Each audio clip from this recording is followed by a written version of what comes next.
Hello नमस्कार। सितंबर 24 का RTP आ चुका है और आज हम उसमें से जीएसटी का पोर्शन पूरा करेंगे।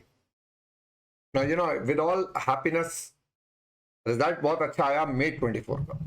एज यू कैन सी काफी रैंक होल्डर्स हैं, बहुत सारी एग्जेम्पशंस हैं, 90s आई टैक्स में।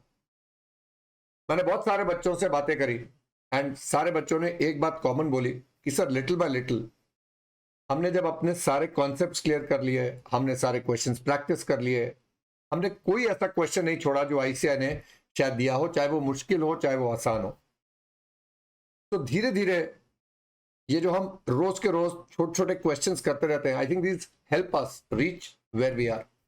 सो फॉर सितंबर 24 में अनाउंस कर रहा हूं कि एक मैं अगस्त के मंथ में प्रैक्टिस सीरीज लाऊंगा and we will do those questions, MTPs, RTPs, बड़े वाले 15 नंबर के क्वेश्चंस, केस स्टडी क्वेश्चंस, सारों का प्रैक्टिस करेंगे between the 5th and the 15th of August. और उसके लिए please enrol and subscribe to this batch, this channel, और आपको उसका नोटिफिकेशन आ जाएगा। नहीं तो अगर आप मेरे टेलीग्राम ग्रुप्स में हैं, अनअकैडमी वालों में हैं, तो आपको उनका। तो आज हम करने जा रहे हैं आरटीपी सितंबर का and we are not going to do income tax वाले का वीडियो मैं अलग से लाऊंगा। आज हम करेंगे अभी जीएसटी वाला। तो आइए जरा जीएसटी वाला देखें। GST I think is a simpler law, but of course it is 50 marks. Go to the case study scenario. आइए let us start with the case study. तो मैं चाहूंगा कि आप लोग प्लीज सीधा बैठ जाएं, अपना टेबल चेयर पे अपना पेन पेपर ले and let us try and solve this with our read and solve technique.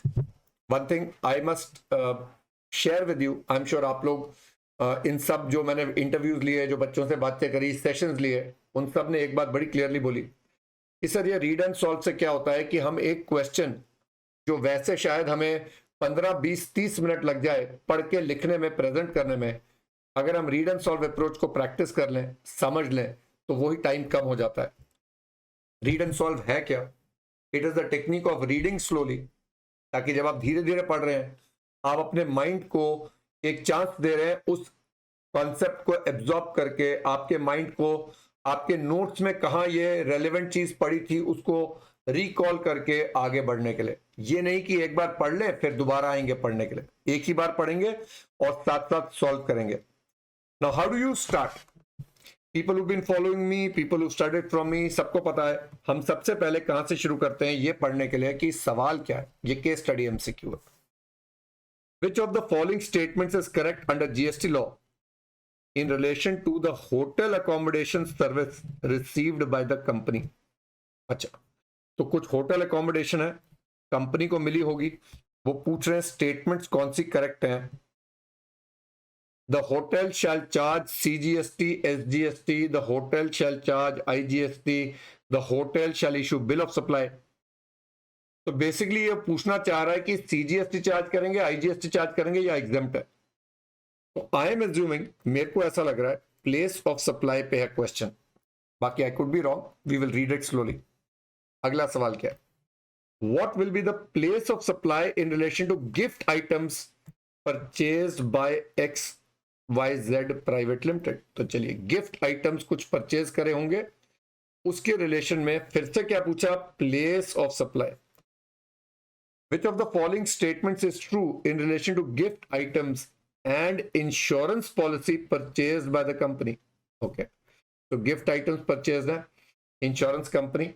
और अगर मैं इसका पढ़ूं आगे तो क्या दिख रहा है? Input tax credit, avail input tax credit, avail input tax credit. So I am assuming this question is on ITC. So while we are reading the statement, while we are reading the case study, हमें ध्यान रखना है कि ये वाले points पे हमें concentrate करना पड़ेगा। Which of the following statements is correct in relation to issuance of e-way bill for transportation of goods between factory and warehouse in non-motorized cart? अरे आई थिंक अगर आप लोगों को अच्छी तरह लॉ आता है, नॉन मोटराइज कार्ट में तो ई वे बिल यूज ही नहीं होता है, तो मेरे हिसाब से आंसर तो होना चाहिए ई वे बिल नहीं है, पर चलिए we will read it. Last में कहता है which of the following statements is most appropriate in relation to new warehouse taken on rent by the company? Separate registration, separate registration, यानी ये सवाल जो है वो रजिस्ट्रेशन पे है, ये सवाल जो है वो ई वे बिल पे है। यानी दो सवाल, प्लेस ऑफ सप्लाई, एक रजिस्ट्रेशन, एक ई वे बिल और एक ITC. Now let's go back to the case study. Now he says XYZ Private Limited is a mid-size company registered in Delhi. ये important है मेरे लिए, दिल्ली में registered है. Dealing in manufacturing and distribution of electronic goods. As I said, read and solve. Mark कर लो साथ साथ paper में. The company has been operating for over a decade, मतलब 10 साल हो गए, and has a robust supply chain network. अब कई बच्चे ना, sometimes we get lost in English. So robust एक वर्ड है जिसका मतलब है बहुत बड़ा सप्लाई चेन नेटवर्क है, काम कर रहा है वो network across the country. The company needs to ensure compliance with various GST regulations relating to filing return, registration and payment of tax. अभी तक उसने कुछ नहीं बताया सिवाय ये कि एक कंपनी है, दिल्ली में रजिस्टर्ड है और इलेक्ट्रॉनिक गुड्स का खरीदारी या बेच कर रहे हैं. The company is exploring to expand its sales channel in India through distribution or distributors in each state. In the view of the same, the company has undertaken the following activities in the month of June. ये I told you, GST में कौन से month का आपको data है, that is very important. चलिए, organize a distributor conclave. A distributor conclave. Conclave मतलब बेटा मीटिंग होता है इन उदयपुर राजस्थान. अच्छा, अपने दिमाग में क्या है, कंपनी कहां की है? कंपनी दिल्ली की है, और मीटअप या कॉन्क्लेव जो है वो कहां का रहा है? राजस्थान में हो रहा है. Okay, where the distributors from Rajasthan, Gujarat, Madhya Pradesh participated in the conclave held in Rajasthan. Now let your brain imagine कि भाई दिल्ली की कंपनी ने राजस्थान में जाके एक मीटिंग करी और वहां पर बहुत सारे डिस्ट्रीब्यूटर्स गुजरात, मध्य प्रदेश और राजस्थान से आए. The total cost of hotel accommodation was 25 lakhs, which was paid by the Delhi office to the hotel located in Rajasthan. चलिए, आई थिंक इसके ऊपर जो क्वेश्चन पहला वाला था होटल अकोमोडेशन के लिए, कौन सा जीएसटी चार्ज होगा, will depend upon place of supply. ना हमें पता है ये जो in case of hotel accommodation, the place of supply is where the hotel is, यानी प्लेस ऑफ सप्लाई राजस्थान है. सप्लायर कहां है? और यहां पर कई बच्चे गलती करते हैं. रिमेंबर, जो कंपनी मीटिंग कर रही है वो इस केस में रिसिपेंट है. सप्लायर कौन है बेटा? Supplier is the hotel. वो कहां है? राजस्थान में. तो सप्लायर भी राजस्थान में है, प्लेस ऑफ सप्लाई भी राजस्थान में है. So supplier and the place of supply are in the same state. Therefore कौन सा टैक्स चार्ज होगा? CGST and SGST. So if you go and read this first, the hotel shall charge CGST and SGST in the invoice issued to the company. बाकी भी पढ़ लेते हैं. The hotel shall charge IGST गलत है. Hotel shall issue bill of supply नहीं है. The hotel shall charge CGST to the extent the charges are related to participants of Rajasthan. अच्छा, and IGST to related to participants. अच्छा idea है, पर नहीं, हमें पता होना चाहिए. In case of immovable property, the place of supply is where the property is located. And please याद रखिएगा, supplier होटल है तो obviously इस पे क्या लगेगा? CGST और SGST. ठीक है. The company purchased certain gift items for distribution to the participants. अच्छा, इसकी बात हो रही थी, वो गिफ्ट वाली. The gift items were purchased from the vendor in Ludhiana. अच्छा, अब देख मिनट, इसको भी ड्रॉ कर लेते हैं. वेंडर मतलब सप्लायर. सप्लायर कहां है? लुधियाना में है. रिसिपेंट कौन है? रिसिपेंट हमारी कंपनी है और वो कंपनी कहां है? दिल्ली में है. और ये डिस्ट्रीब्यूट कहां हो रहे हैं? राजस्थान में कॉन्क्लेव हो रहा है. Right. Now this is not a service in relation to that event. अगर कोई ऐसी सर्विस होती जो in relation to that event होती तो उसका प्लेस ऑफ सप्लाई होता जहां वो होटल है, परंतु ये वो सर्विस नहीं है. This is goods. And remember, when goods are supplied to a registered dealer, the place of supply is the place where the registered dealer is. ठीक है, अब देखते हैं. So place of supply Delhi हो जाएगी एंड सप्लायर कहां पर है? सप्लायर लुधियाना में है. तो ये हो गया interstate. This is inter state. कहता है the gift items of purchase in Ludhiana Punjab and were delivered to the hotel in Rajasthan for distribution to the participants. The cost of such good items of 25 lakhs। However, the value of individual gift item was restricted to 75,000। अब कई बार जब data दिया होता है ना question में, उसको सोचना पड़ता है क्यों दिया। भाई कहता है कॉस्ट इतनी थी, वैल्यू वाज रिस्ट्रिक्टेड टू 75,000। अब पता नहीं क्यों दिया, पर देख लेते हैं इसका सवाल क्या था। Let us go and check what is the question. What will be the place of supply. तो वैल्यू पे तो मैं ध्यान ही नहीं दूंगा। उसने क्या पूछा मेरे से, place of supply Rajasthan. The location where goods was received, wrong. Delhi, the principal place of business of the company. Punjab, were dispatched, wrong. Permanent location of participants receiving the gift. Principal place of business of the company will be the place of supply. I think ये वाला part clear है। बाद में answer एक बार check कर लेंगे। आ जाओ अभी। The company purchased an insurance policy for its employees traveling for the conclave। पहले समझो लिखा क्या है। कंपनी ने इंश्योरेंस पॉलिसी लिया किसके लिए, उन एम्प्लॉइज के लिए जो कॉन्क्लेव के लिए ट्रैवल कर रहे हैं। And the premium for such insurance was 1 lakh which was paid by the company. There is no requirement under any law requiring such insurance policy। तो अब इंश्योरेंस पॉलिसी का क्या क्वेश्चन था, एक बार चल के देखते हैं so that we can come back। So question 3 says which of the following statements is true in relation to gift items and insurance policy purchased by the company। पहला कहता है company is not eligible to avail input tax credit in relation to both the gift items and insurance policy. अच्छा, ITC है। The company is eligible to avail input tax credit relating to gifts valuing less than 50,000। ये मेरे को बड़ा पसंद, पता क्यों है, इसने कंफ्यूज करा आपको। वैल्यू ऑफ सप्लाई जो हमने डीम्ड सप्लाई की बात करी थी 71C में, उसमें एम्प्लॉयर एम्प्लॉय का कुछ 50,000 का कोई लिमिट था, पर आईटीसी में तो कुछ भी नहीं है ना, तो ये तो कुछ भी नहीं है। The company is eligible to avail input only in respect of insurance as the same is provided to employees related person of the company. Okay, there is no restriction in availment of input tax. यानी point input tax का है, तो एक बार जाके पढ़ाते हैं, अपना दिमाग को लेके जाते हैं आईटीसी के चैप्टर में। गिफ्ट आइटम्स का आईटीसी में कुछ था रिस्ट्रिक्शन 17(5) में, याद आता कुछ? अगर कोई भी चीज गिफ्ट कर दी, लॉस हो गई, राइट ऑफ कर दी, उसका आईटीसी नहीं मिलता था। तो ये आ गया बेटा ब्लॉक क्रेडिट में, तो इसका तो मिलने नहीं वाला है। इंश्योरेंस का क्या था? Remember, purchase of insurance policies was also block credit unless there is a statutory requirement। पर यहां उसने बोला हुआ है there is no statutory requirement। मतलब सर हमारा आंसर आ रहा है ए, there is no eligibility of ITC। ठीक है जी, अब चलें आगे।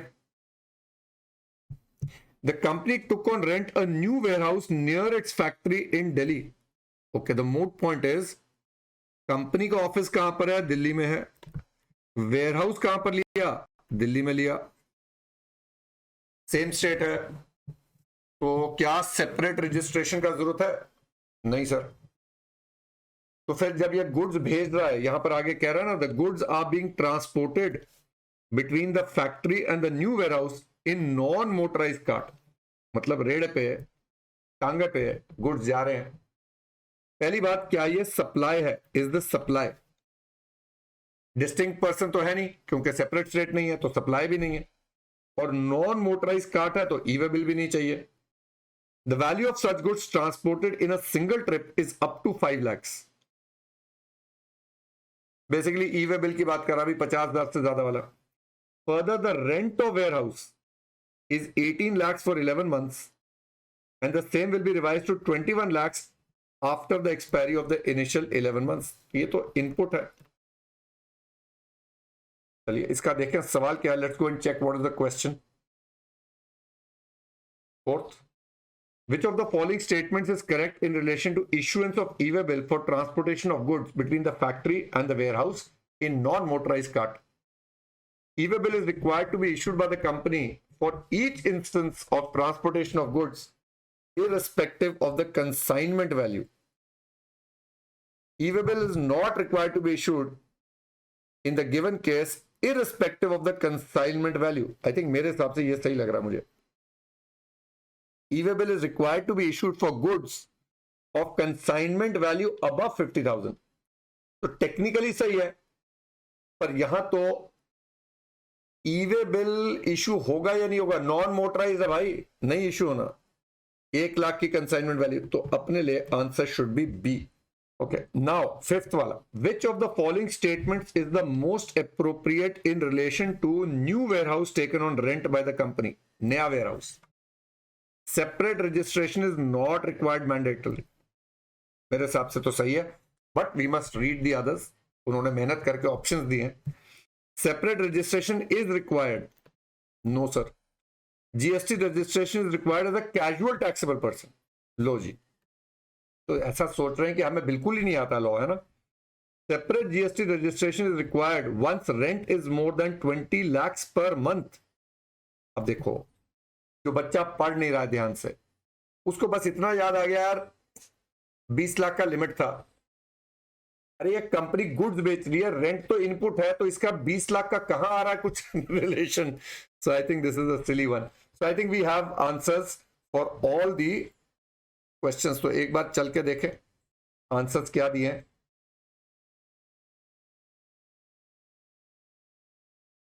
One A, 2B, 3A, 4B, 5A. So A, B.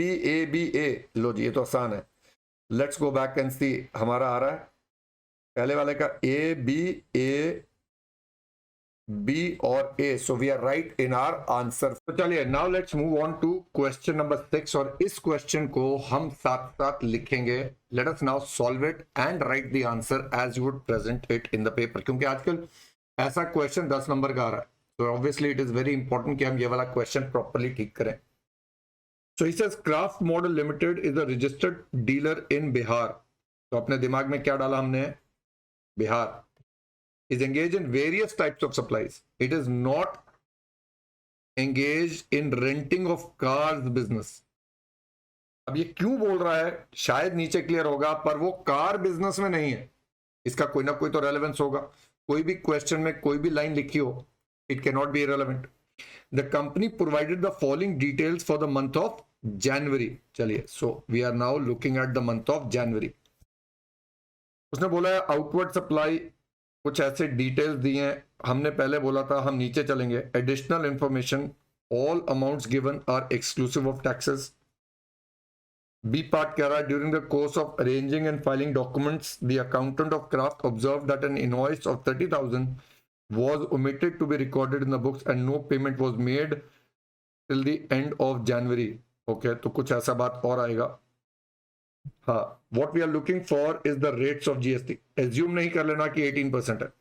Car rental service 5%, transportation by air 5%, and all other inward and outward supplies 18%. So we now know that एक car rental का rate अलग है, air fare कुछ आ रहा है अलग है, बाकी सबका 18 है. There is no opening balance of input tax credit, and subject to information given below, conditions necessary, you are required to compute the amount of net GST liability payable in cash for the month of January. तो हमारा clear हो गया. We have to do it for the month of January.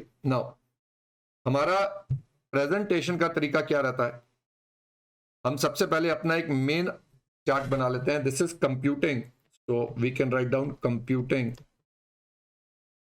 net GST liability for January 24. Now he says working note वगैरह है सारा. Now what are we going to do? Outward supply, ये हमारा कहां जाएगा बेटा? Liability ledger of goods made during the month to various non related parties. सारी बातें क्लियरली लिख रहा है क्योंकि ट्रांजैक्शन वैल्यू लेना पड़ेगा. नॉन रिलेटेड पार्टीज हैं, तो what are we going to take? Transaction value. He says particulars in the state of Bihar. Market value नहीं लेना है, ट्रांजैक्शन वैल्यू लेना है. To other states market value नहीं लेना है, ट्रांजैक्शन वैल्यू लेना है. तो व्हाट वी डू इज, यहां पर लायबिलिटी लेजर का हम लोग वर्किंग नोट 1 लिखते हैं. क्रेडिट लेजर का वर्किंग नोट 2 है और कैश लेजर का वर्किंग नोट 3 है। Now we come to working note 1। यहां पर ए पार्ट है इंट्रा स्टेट सप्लाई, कितना है 4 लाख है, और 4 लाख पे 9% साथ साथ करते जाओ और प्लीज अपने आप प्रेजेंटेशन लिखते जाओ। 4% इंटू 36,000 आ गया मेरा CGST और 36,000 आ गया मेरा SGST। बी पार्ट क्या है, इंटर स्टेट सप्लाई। पेपर में बिल्कुल ऐसे प्रेजेंट करके we will get full marks. तो 6 लाख है, एक बार चेक कर लेते हैं। यस 6 लाख। इस पे क्या लगेगा सर, IGST। सो 18% आ गया मेरा 1,08,000। Now the company pledged 5% equity shares to the merchant banker for the purpose of proposed initial public offer। जब पहली बार ऐसा कोई पॉइंट पढ़ो ना जो इससे पहले कभी पढ़ा ना हो तो ऐसा लगता है यार ये पता नहीं कहां से आ गया। चलिए अब इमेजिन करते हैं। ही प्लेज्ड, उसने अपने शेयर्स प्लेज करे हैं, 5% इक्विटी शेयर्स प्लेज करे हैं for the purpose of proposed initial public offer, IPO निकाल रहा है। तो इस प्लेज ऑल्सो सप्लाई। अरे सप्लाई तो तब होगी ना जब शेयर्स गुड्स होंगे, shares are not goods, therefore there is no supply. तो हम यहां पर लिख सकते हैं, ये पॉइंट नंबर 1 था, try and follow all the points as given in the question ताकि एग्जामिनर को कोरिलेट हो जाए। तो पॉइंट नंबर 1 का ए और बी कर लिया हमने। अब पॉइंट नंबर 2 लिख देते हैं, प्लेज ऑफ शेयर्स। चलिए पूरा लिखते हैं इसको, pledge of shares which is not goods, therefore no supply। तो आपने कुछ करा, बताओ क्या करा, क्यों करा। आई told you the approach is क्या, क्यों और कितना। तो यहां पर आपने लिख दिया भाई गुड्स नहीं है इसलिए सप्लाई नहीं है, therefore you have to write down everything that you're doing।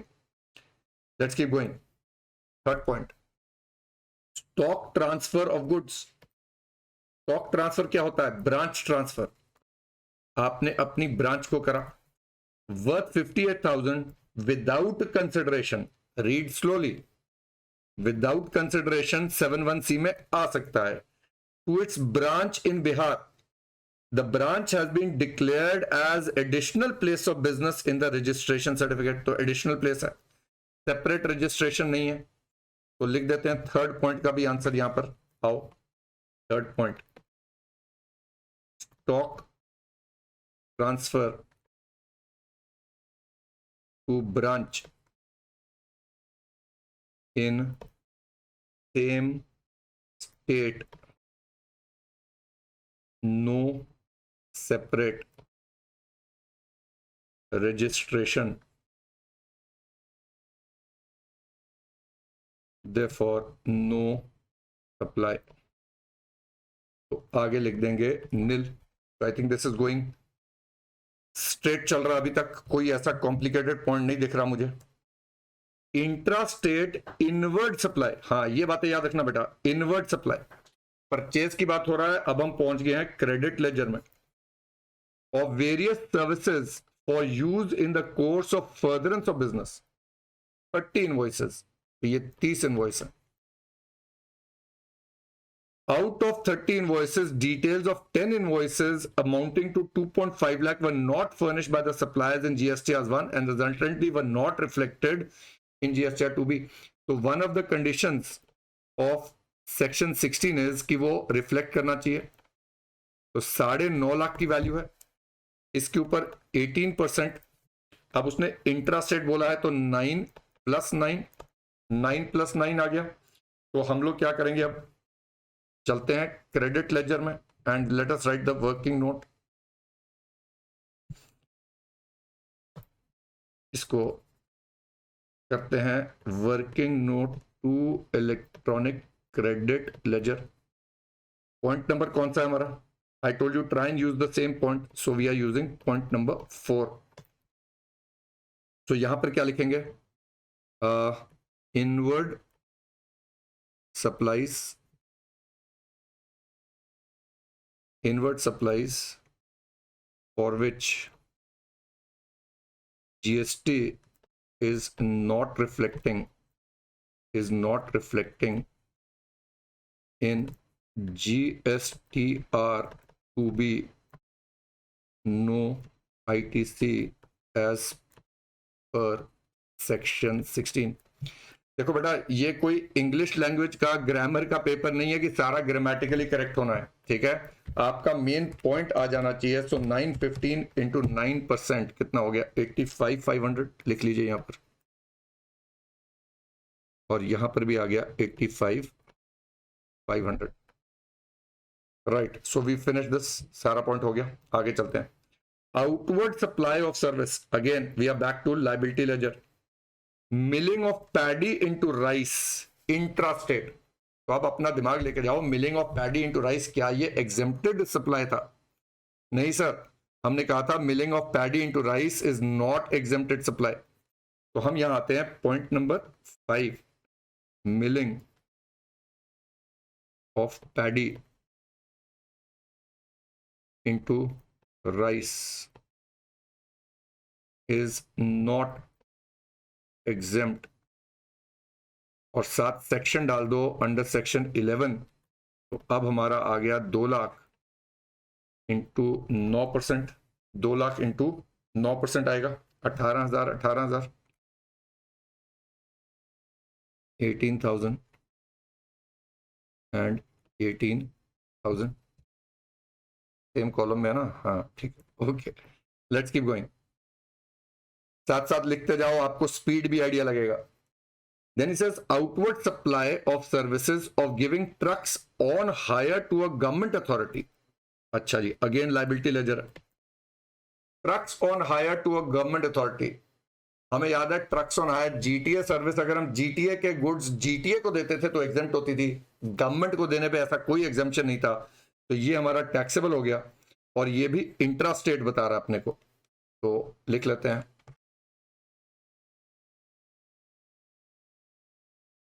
So this is 6, hiring of trucks to the government, again simple लिख दो, is not exempt under section 11। तो मेरा कितना है? 1.5 लाख रुपया into 9%, 13,500, 13,500, 13,500। So we are getting our liability ledger, credit ledger। 7th point, amount paid, again कहां पहुंच गया बेटा? just be very careful, we are now on the credit ledger, to IIM Ahmedabad, Gujarat for providing 15 days management training to 10 managers from 10th January। The IIM provided participation certificates at the end of the training program। चलिए, 5 लाख रुपया जो आपने IIM को दिया, गुजरात में है, पहली बात IGST लगेगा। क्या ये IIM की एग्जेम्प्ट होती थी? IIM के 2 कोर्स होते थे। IIM का एक था जो तो लॉन्ग टर्म कोर्स था, उस पे तो GST एग्जाम था, पर जो शॉर्ट टर्म प्रोफेशनल कोर्सेज थे उस पे GST लगता था। तो उसने बोला है management training for 10 managers 15 days, ये टैक्सेबल होगा, यानी इसका मुझे ITC मिल जाना चाहिए, because it is in furtherance of business. तो वी से ओवर हियर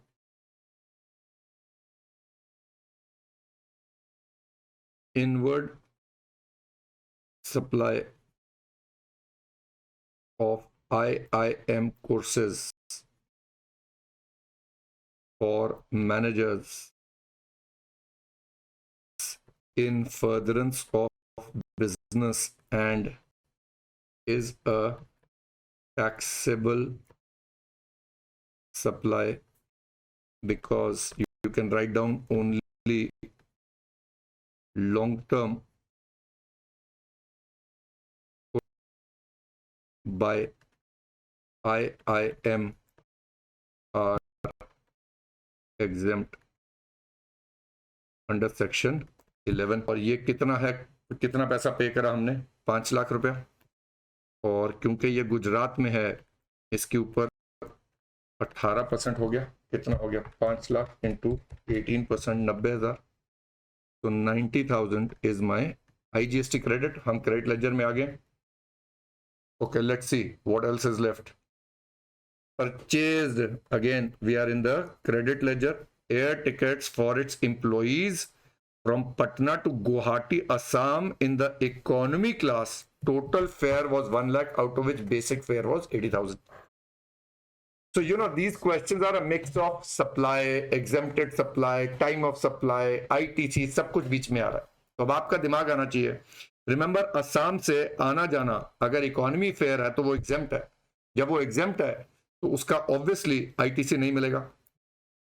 पर क्या सर हमें जाके मेंशन करना पड़ेगा? बिल्कुल करना पड़ेगा। तो we write down over here,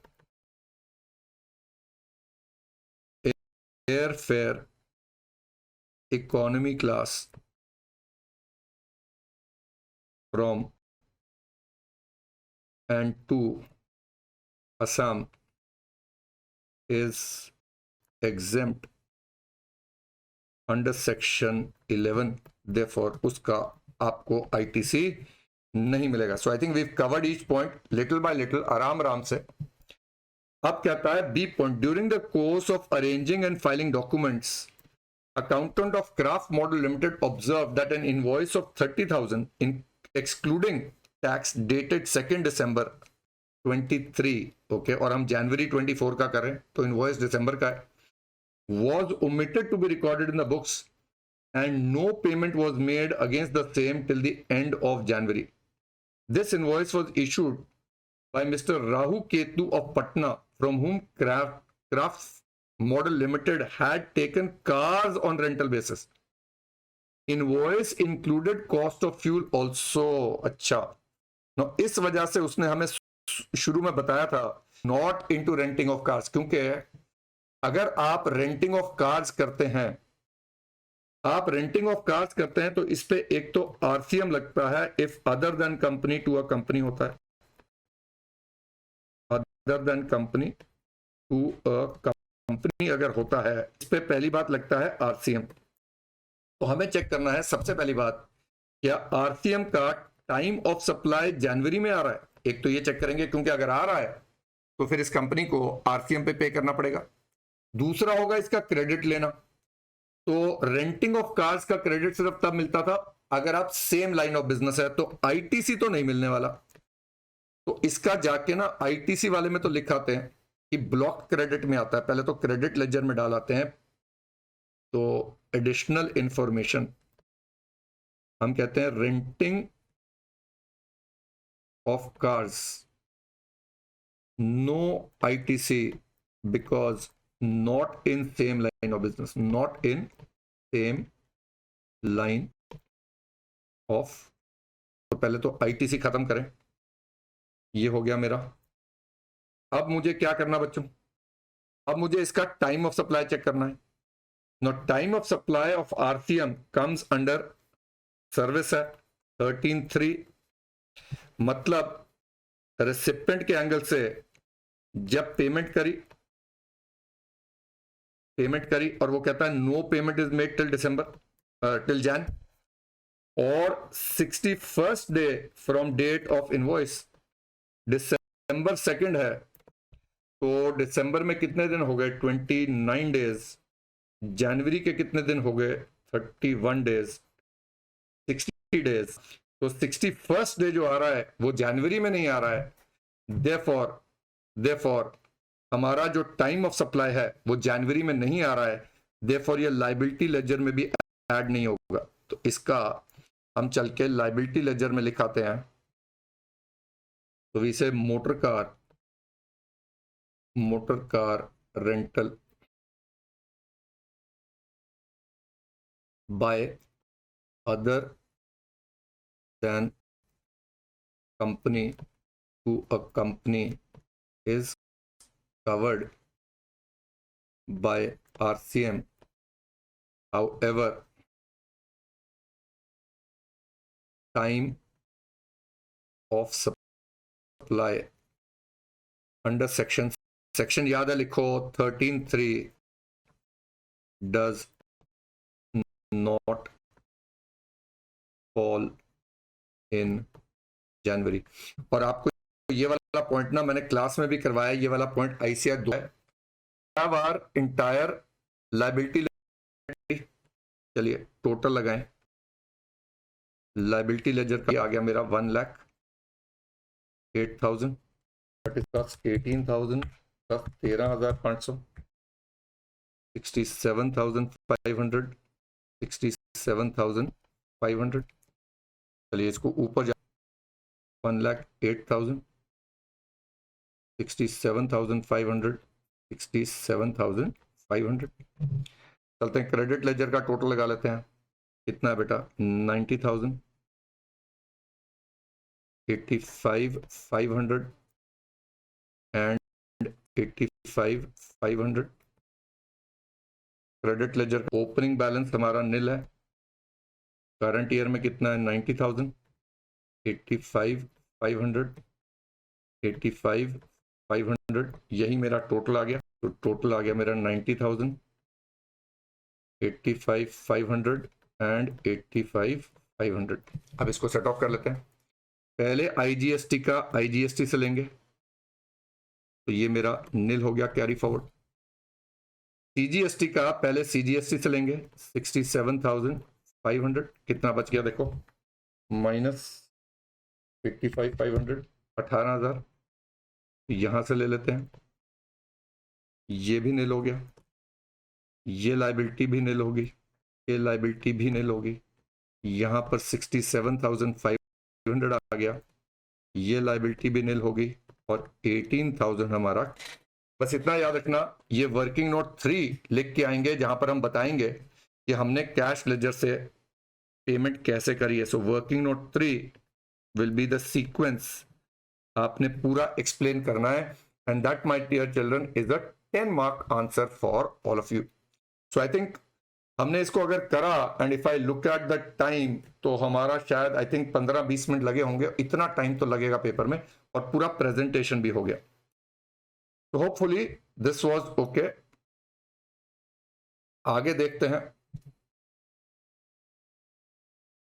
question पे आते हैं, आइए जरा briefly examine the taxable value of supply. अच्छा जी, now you have to understand again, क्या पूछा बच्चे, value of supply. Like I said, keep your mind absolutely clear, value of supply की बात हो रही है। He says in the following independent cases, यानी अलग अलग केस है। क्या कह रहा है, Jeevan limited registered under GST providing services amounting to 10 lakh to a government authority by way of sanitation conservancy. तो ये बेटा आर्टिकल 243GW में आता है, तो ये एग्जेम्प्ट हो गया अंडर सेक्शन 11। यही है, I think this is exempt under section 11, बिल्कुल। तो पूरा लिख के आएंगे, this is covered by services provided to a government authority. Statutory update में आया था, मैंने नोट अलग से लिखवाया, टू द गवर्नमेंट अथॉरिटी ये वाली सर्विसेज एग्जेम्प्ट होती हैं, सैनिटेशन कंजर्वेंसी वाली। Raju transporters a registered GTA provided services of transportation of goods to Kukreja company and unregistered partnership firm। I think exact question module में, हाँ कुकरेजा नाम नहीं है पर बाकी सारे पॉइंट सेम है।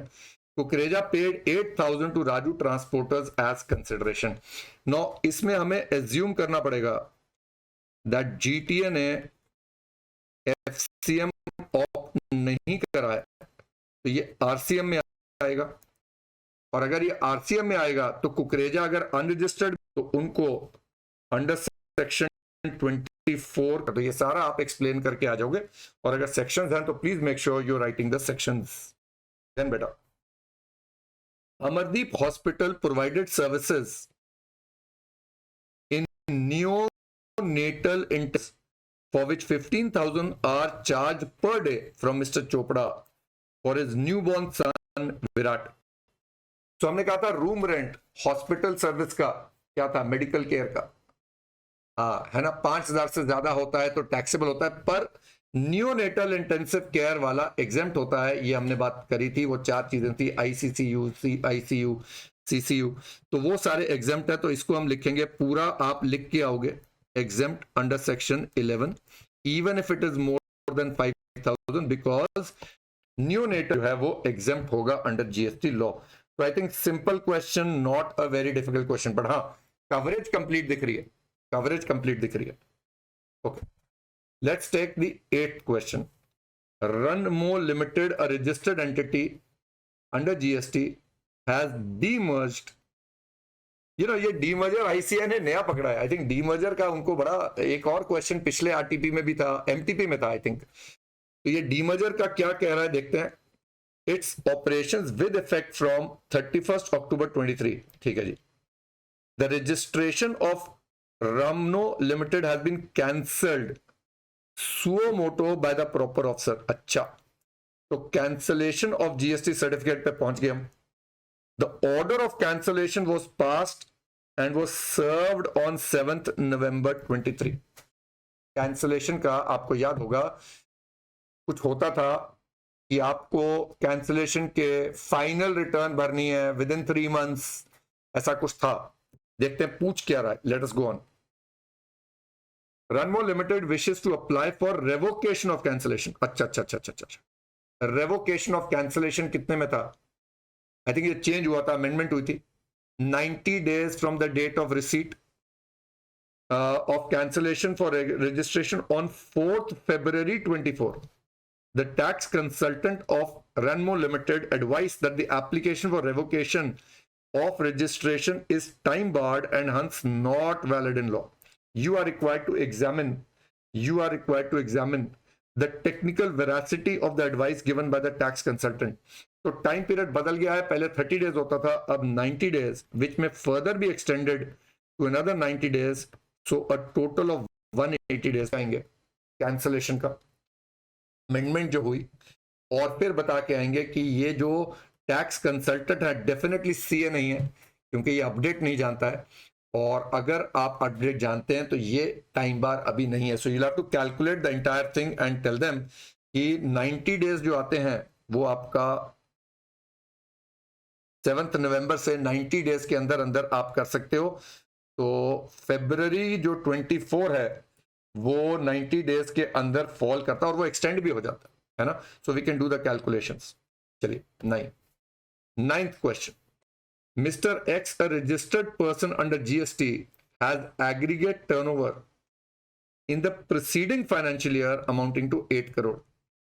He is desirous to know whether e-invoicing is applicable for supplies made by the registered person to government departments or establishments, government agencies, local authorities, PSUs, which are registered solely for the purpose of deduction of tax at source as per provisions of 51।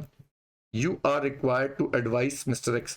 Now एक काम करते हैं, I would want us to see, हमने notes में इसको cover करा शायद, so let us go and see। यहां नहीं है आई थिंक, स्टेट्यूटरी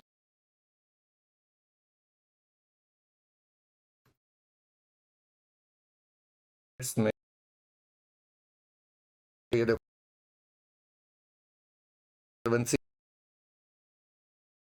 आया,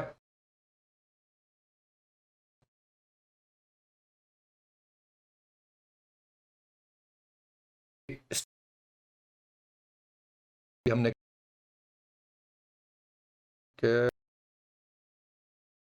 लेट मी सी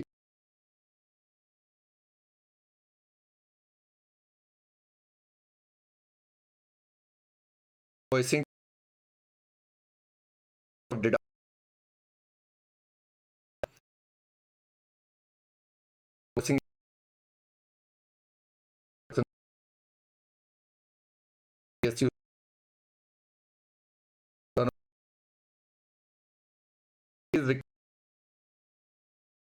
आप देख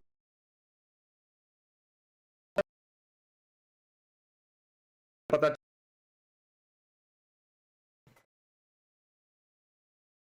तो लिख। तो briefly explain the manner of dealing with difference in ITC available in auto-generated statement containing the details of ITC and that availed in the return in terms of rule 88D।